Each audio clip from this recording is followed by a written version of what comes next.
for one of the suspects, no? Eh, para naman siyang hindi abogado. Dapat siguro titingnan ng IBP ang kanyang kwalifikasyon. Dapat alam niya na hindi ang CIDG ang tamang lugar para magsabit siya ng counter affidavit. Kaya siya ay, at the very minimum, suspect siya. Alam niyo ba, sa kabila ng matagal nang umiikot na kaso ng mga nawawalang sabongkero, muling umingay na naman ang bagong issue na pwede talagang magpabago ng lahat. Hindi lang ito simpleng kontrobersya. Maraming tanong ngayon gaya ng sino ba talaga ang may hawak ng ebidensya at sino ang nagtangkang sirain o itago ito. Sa huling update, mismong si PNP Chief General Nicholas Torre ang nagbigay ng paliwanag tungkol sa hakbang ng CIDG sa mga affidavit sa kaso. Ayon sa kanya, may maling haka-haka na nangyayari dahil sa isang abogado ng isa sa mga pinaghihinalaan. Bakit? Dahil malinaw sa batas na hindi trabaho ng CIDG ang tumanggap ng counter affidavit.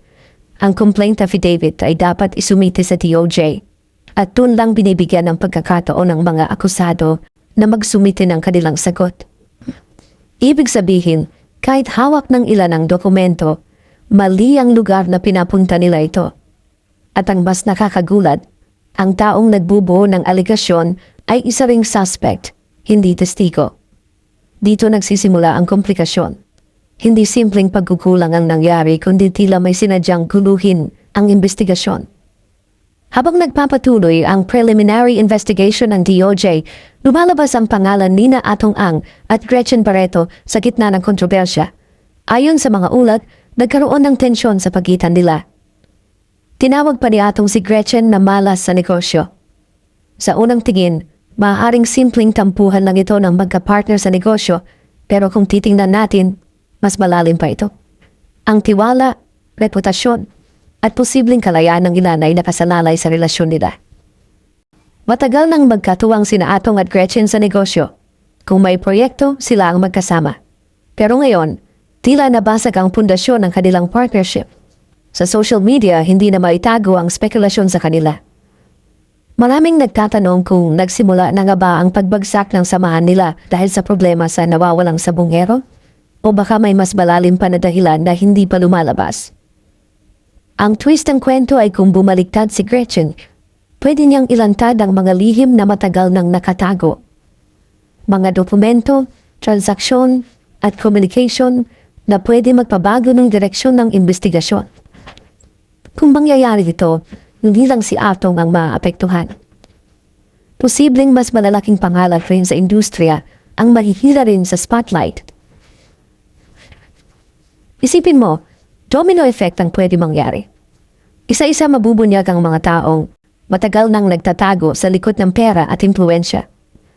Mga testigong dati na nahimik sa takot, ngayon pwede nang magsalita.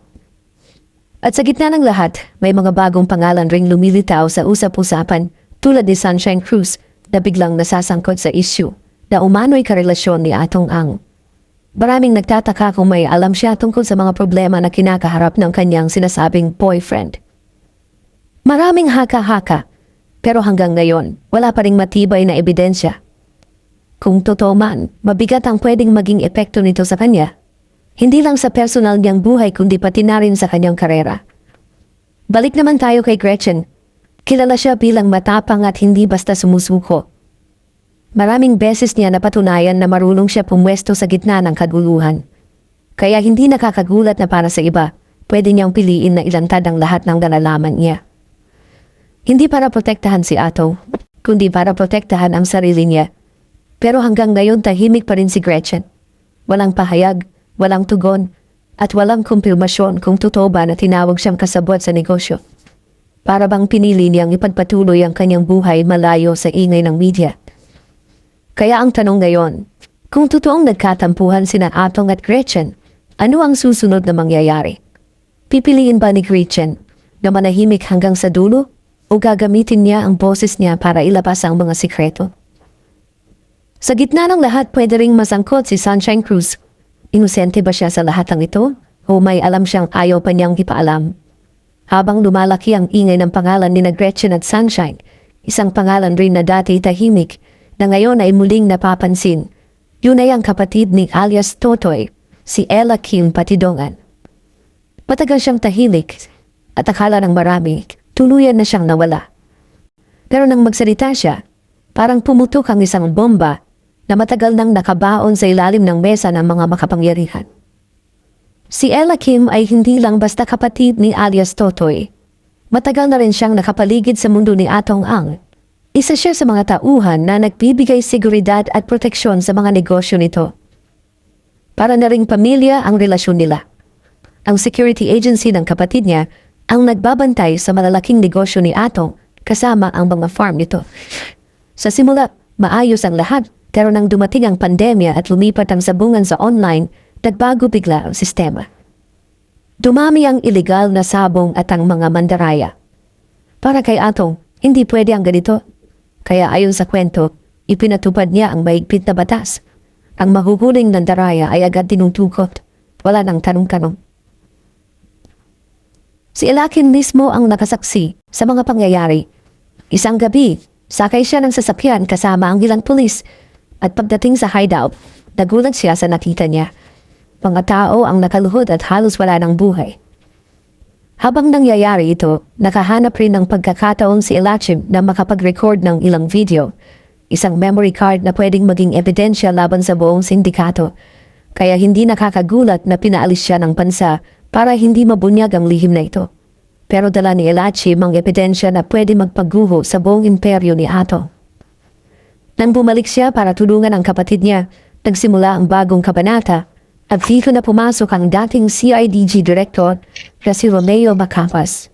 Nakisawsaw siya sa mga meeting kasama sina Rimula at Tonongdon upang alamin ang kilos ng napapatid ni Pafidongan.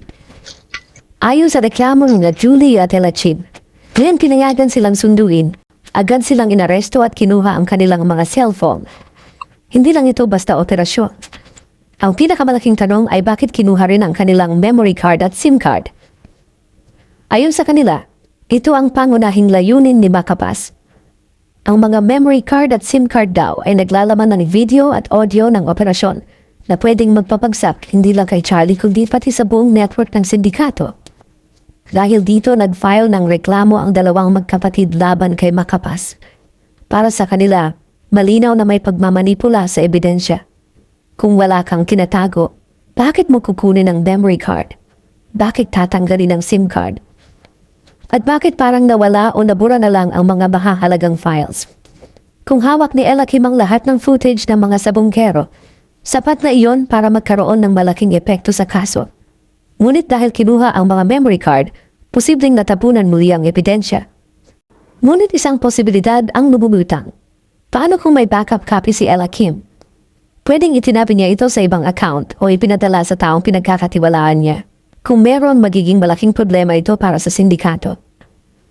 Habang lumalalim ang investigasyon, mas malinaw rin na ang isang grupo ng pulis, opisyal at negosyante ay kumikilos para pagtakpan ng isa't isa.